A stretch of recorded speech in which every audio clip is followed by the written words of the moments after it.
촬영일 기준으로 어제죠. 전 국가적인 투기의 현장을 여러분들이 보실 수 있었습니다. 당첨만 되면 최소 5억, 흑석자이 단 두 채에 93만 명이 몰렸다라는 기사인데요.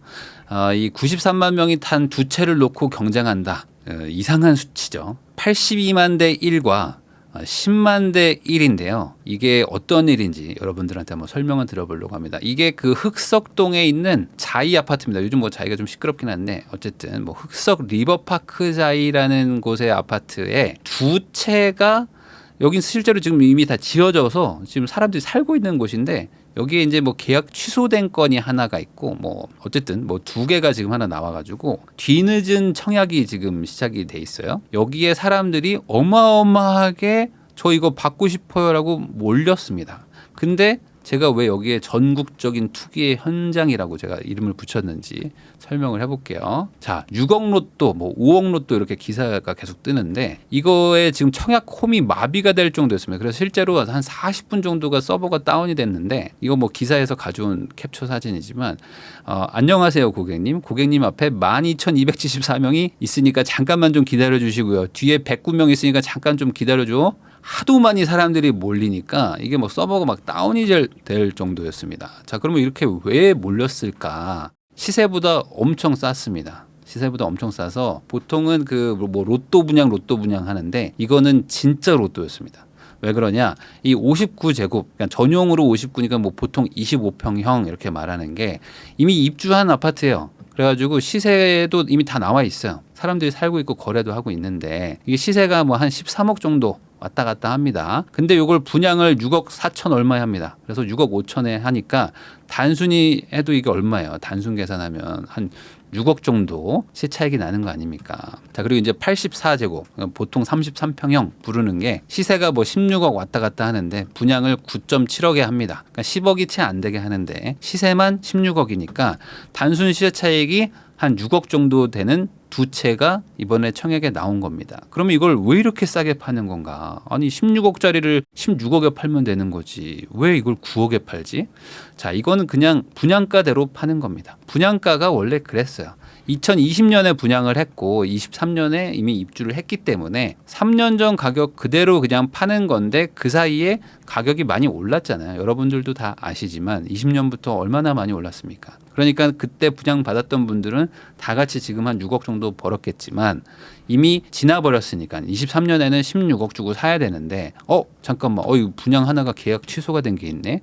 그럼 요거는 분양한 그때 가격으로 팔아야지 하니까 마치 타임머신을 타고 간 것처럼 3년 전 가격으로 드립니다 하니까 뭐 이건 떨이도 아니고 이거를 3년 전 가격? 그러면 이거는 사서 팔면 무조건 버는 거 아닙니까? 그러니까 전국에서 다들 몰려왔다. 자, 그럼 이게 뭐 아파트 입지가 뭐 아주 안 좋은 건가? 뭐 그런 것도 아닙니다. 한번 설명을 드려보면은 여기 이제 한강입니다. 한강인데 이 반대편이 어디냐면 용산이에요. 용산은 다들 아실 테니까 용산의 이제 반대편입니다. 이 남쪽에 흑석동이라고 있는데 여기가 이제 9호선 흑석역이 있는데 여기서 조금 멀긴 멀어요. 멀긴 먼데 한 14분 정도 걸립니다. 도보로 14분인데 걸어서 한 1km 정도를 걸어야 됩니다. 근데 여기가 딱 보시면 아시겠지만 이게 산입니다.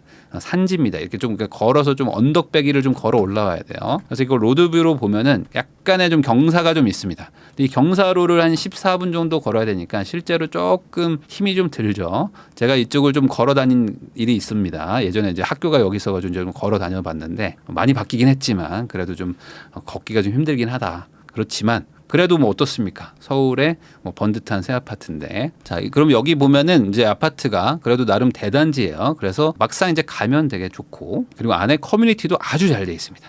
그래가지고 뭐 아주 서울의 신축 아파트이기 때문에 뭐 살기는 뭐 더할 나위 없는 그런 아파트죠. 거기다가 이제 뭐 이제 단지 이제 배치도를 보면은 이제 아까 두 채가 나왔다고 그랬잖아요. 딱 두 채인데 그 두 채 중에 한 채가 요겁니다. 여기가 이제 59제곱인데 요 입구에 바로 앞에 있어요. 저는 개인적으로 뭐 아주 뭐 나쁜 위치라고 볼 수는 없을 것 같아요. 자, 근데 여기에 보면 이제 로드뷰로 보면은 요 집입니다. 근데 여기 이제 1층이에요. 그래서 뭐 1층이면 조금 별로다라고 하실 수도 있는데 아니 시세보다 6억 싼데 뭘 그걸 따져.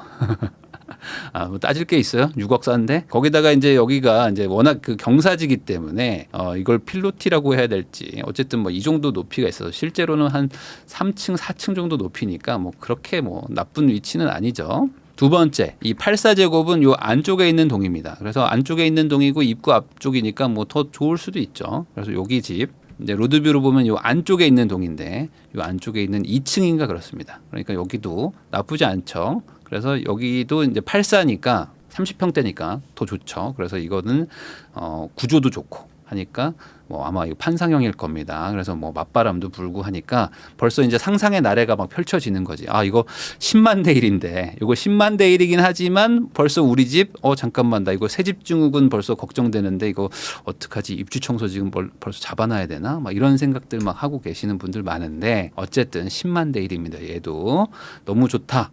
다들 뭐 그렇게 생각하실 텐데 그러면 이제 문제가 있죠. 아, 이거 내가 사서 돈이 없을 수도 있지 않습니까? 그러면 이거 사서 바로 팔아가지고 시세 차익이라도 좀 봐야 되는데 바로 팔 수 있는지. 네, 바로 팔 수도 있습니다. 이 전매 제한도 없고 거주 의무도 없어요. 그러니까 그냥 팔면 돼. 바로 팔아가지고 시세 차익을 보면 됩니다. 시세 차익이 벌써 6억이니까 그냥 바로 팔아서 돈 벌면 되는 거란 말이죠. 자, 그럼 이제 걱정되는 게 세금이지 않습니까? 세금이 많으면 이제 남는 게 없을 수도 있는데. 근데 지금 아직 법이 안 바뀌어가지고 1년 이내에 매각을 하게 되면은 77%의 세금을 내야 됩니다. 77%입니다. 그래서 보통은 뭐 77%를 다 낼 일은 없겠죠. 이미 실입주를 이미 한 단지기 때문에 전세를 바로 맞춰버리면 되고 전세 맞추고 2년 뒤에 매각을 하면 이제 일반 가세기 때문에 뭐 한 40%, 30% 정도 세금을 내면 될 텐데 어쨌든 뭐 당장 만약에 지금 팔면 77%인데 그래도 23% 법니다. 그럼 23% 벌면은 1억 4천만 원 떨어지는 거야. 내가 이번에 바로 당첨돼가지고 바로 팔아. 바로 팔면 1억 4천만 원 떨어진다. 뭐 잘하면 한 달 안에 1억 4천 번다? 그러면은 해야지. 자, 그러면 나도 넣을 수 있었을까라고 생각을 해보면 모두가 넣을 수가 있었습니다. 그렇기 때문에 80만 명이 온 겁니다. 정말 누구나 넣을 수가 있었습니다. 청약 통장도 무관이었고요. 재당첨 제한 뭐 그런 것도 없었고 뭐 전국에 있는 아무나 넣을 수 있었고요.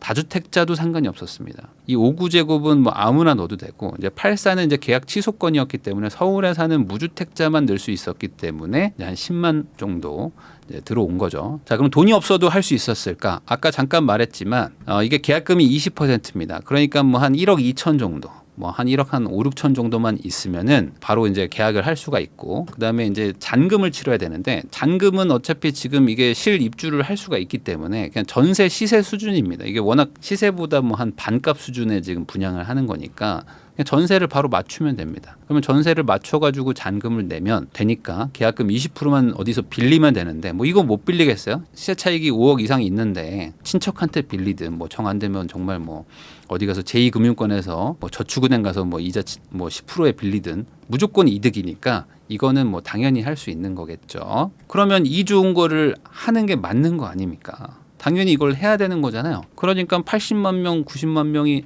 한 거겠죠. 그러면 저는 이거를 추천을 했어야 되는 건데 이거를 왜 추천을 하지 않았을까요? 자, 저는 뭐 개인적으로 이렇게 생각합니다. 누구나 할 수 있다면 해서는 안 된다라고 생각합니다. 저는 이걸 당연히 안 넣었겠죠. 자, 이 로또 당첨 확률이 814만 분의 1입니다. 그렇기 때문에 이게 로또보다 훨씬 나은 거 아니냐 뭐 이렇게 말하는 분들도 많아요. 이게 80만 분의 1이니까 814만 분의 1의 로또 확률인데 80만 분의 1? 그러면 이게 훨씬 좋은 건데 라고 생각하실 수 있어요. 로또 당첨 확률에 10배나 되는 거 아니냐라고 생각하시는데 그러면 제가 거꾸로 이렇게 물어보겠습니다. 아니 그러면 로또를 10장 사면 되는 거 아닙니까?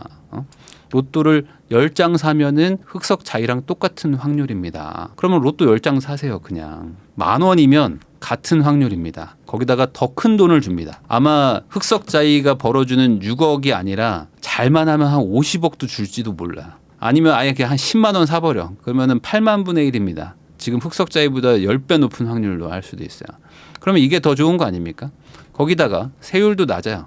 세율도 22%밖에 안 뗍니다. 거기다가 바로 입금해줘요. 월요일 날 가면 그냥 줍니다. 바로 농협통장 만들어가지고 바로 꽂아줍니다. 그러면 이게 더 좋은 거 아닙니까? 여러분들이 생각하실 때 어떠세요? 이 로또를 10만 원 산다고 생각하면 어떻습니까? 로또 10만 원? 그건 돈 날리는 것 같지 않으세요? 그걸 왜 해? 어차피 안 될 텐데 라고 생각하실 테지만 이 흑석자이는 왠지 될 것 같지 않습니까? 저 흑석동에서 출퇴근 가능할까요? 저 하남이 저 직장인데 막 이런 생각을 막 하고 있어요 벌써. 물론 이 는 사람들이 83만 명이 올 거라고는 생각을 못 했겠지만 다들 같은 마음일 겁니다. 그럼 뭐 로또 사는 사람들이 뭐 80만 명이겠어요? 뭐 로또 사는 사람들도 엄청 많습니다. 제가 이런 이야기를 하는 이유는 바로 이겁니다. 저희 회사에서 다들 흑석자이 때문에 난리였어요. 뭐 이런 글들이 많더라고요. 다들 노력 없이 한몫 잡으려는 사람들이 많거든요. 생각보다 많습니다. 뭐 혹시 내가 되는 거 아닐까? 야 너도 넣었어? 대리님도 넣으셨어요? 김 과장도 늦었어요? 야 너도? 저도요. 막 이런 것들이 이 한 주 동안 거의 막 전국에서 일어나지 않았을까. 이거 안 넣으면 손해 아닌가? 막 이런 생각들을 아마 전국적으로 많이 하셨을 것 같습니다. 근데 저는 이런 생각 자체가 부자랑 거리가 되게 멀다고 생각하고요. 이런 거를 기대하는 것 자체가 벌써 내 마인드를 많이 흔든다고 생각하거든요. 그냥 로또 100장 사는 거랑 뭐가 다른지 사실 잘 모르겠고 오히려 더 손해라고 봅니다. 제 돈이 안 들어가고 클릭 몇 번 하는데 오히려 더 좋은 거 아닌가요? 라고 생각하시면 그게 뭐가 문제인지 한번 곰곰이 생각하는 게 더 좋지 않을까.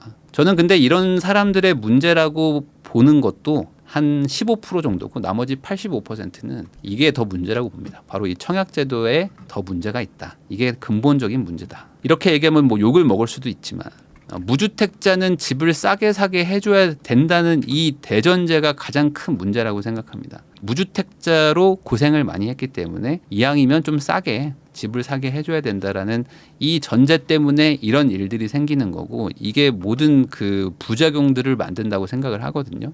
정말 이것 때문에 다양한 문제들이 생기는데 이번 사태도 그런 부작용 중에 하나라고 생각을 합니다. 일부러 청약 때문에 집을 살 수 있는데도 불구하고 안 사고 뭐 10년, 20년째 무주택을 유지하는 분들도 있고 예를 들어 아내분과 아이들은 계속 집을 사자고 막 제발 집을 사자고 하는데도 아빠가 절대 안 사는 분들도 있고 반대로 뭐 엄마가 절대 안 사는 곳들도 있고 돈도 없는데 무조건 난 청약 될 거야 하면서 막 오기로 버티는 분들도 있고 그렇다고 그런 분들이 뭐 철저하게 청약 점수를 막 따져보고 막 전략적으로 선택하냐? 뭐 그런 것도 아닙니다. 그냥 막연하게 기다리고 무작정 막 넣는 분들도 많고 반대로 그냥 청년들이 그냥 분양하면 무조건 돈 버는 줄 알고 내가 전혀 살 곳도 아닌데 그냥 막 넣었다가 청약홈 가서 아무거나 막 집어넣었다가 저 당첨됐는데 어떻게 해야 돼요? 라고 해서 그 좋은 기회를 막 다 날려버리기도 하고 청약 포기하기도 하고 정말 별의별 문제들이 막 생기거든요. 그래서 저는 개인적으로 이 청약 제도가 정말 문제가 많고 없앨 수 있으면 없애고 아예 새로 시작했으면 좋겠다고 생각을 하는데 뭐 이번 사태 같은 것들도 웃지 못할 사건이라고 생각하거든요. 한 사람한테 6억을 그냥 주는 거잖아요. 그러니까 이런 것들이 없어지는 게 맞죠, 사실. 그래서 저는 이런 것들을 없애면 좋겠지만 없애지 못한다면은 뭐 예전부터 계속 나오는 얘기지만 저는 차라리 채권 입찰제 같은 것들 그러니까 이게 뭐냐면 그 차액의 6억만큼이 있으니까 이 6억만큼을 이제 일종의 채권을 파는 겁니다. 그래서 경매를 붙이는 거죠. 그래서 가장 비싸게 입찰한 사람이 당첨이 되고 그러면 뭐 5억 9천을 더 쓰는 사람이 당첨이 되겠죠. 뭐 5억 9천 9백을 더 쓰는 분도 있겠고 그럼 거의 시세대로 사가는 거죠. 뭐 시세대로 사간다고 해서 그분이 손해는 아니니까 그렇게 해서 제일 비싸게 사간 사람이 이걸 당첨이 되고 그러면 이 나머지 돈 5억 9천이든 5억 8천이든 추가적인 금액이 생겼겠죠. 그 돈을 주거복지기금으로 뭐 활용을 해가지고 뭐 정말 뭐 못 사는 분들이라거나 뭐 아니면 진짜 뭐 소년 가장들 뭐 정말 전셋집이나 아니면 뭐 그런 곳에 뭐 난방비로 지원을 해준다든지 뭐 이런 것들로 활용하는 게 낫지. 왜 개인 한 명한테 5억 6억의 이득을 그냥 주고 이런 것들이 국민들을 막 들썩들썩이게 하고 90만 명, 막 80만 명들이 이 로또를 당첨되길 기대하면서 한 주를 설레게 하게 만드는지 잘 이해가 안 됩니다. 그래서 이 93만 명의 투기꾼을 양성하는 대한민국의 한 민낯을 본 것 같아가지고 저는 좀 별로 그렇게 좋지가 않았어요. 그래서 누구보다 투기꾼을 욕하는 분들이지만 내 상황일 때는 다르다라는 게 이번의 모습이지 않았을까. 남들이 할 때는 불륜이지만 내가 할 때는 로맨스, 내로남불이 이런 모습인 것 같아서 저는 이게 당첨이 되기를 기대하고 있는 분들도 잘 한번 곰곰이 좀 고민을 해봐야 되지 않을까 생각합니다. 근데 이런 일들이 앞으로 또 반복이 될 겁니다. 이런 뭐 무순위 청약이든 뭐 계약 취소권이 또 있거든요. 그러니까 이런 것들은 계속 반복이 될 거고 과거에도 이게 없지 않았습니다. 근데 예전에는 뭐 10만 명, 뭐 몇만 명 이랬다가 요번에 이제 아주 조건이 너무 좋다 보니까 이번에 뭐 80만 명까지 이제 오게 됐는데 결국에 이런 것들은 반복되는데 결국에 국가가 왜 투기를 권장하고 있는지 이거는 그야말로 투기죠. 개인 한 명한테 그냥 국가가 로또로 한 명 그냥 몰아주기, 몰빵해주기밖에는 아닌 의미밖에 없으니까 이게 무슨 의미가 있는 건지 잘 모르겠어요. 그래서 이런 것들을 이번 기회에 한번 좀 바꾸는 게 좋지 않을까. 그나마 지금이 집값이 좀 하락하고 안정되고 있는 상태니까 이럴 때 한번 바꿔볼 수 있지 않을까. 그래서 너무 많이 꼬였다면 그냥 싹 없애고 다시 한번 리셋한 다음에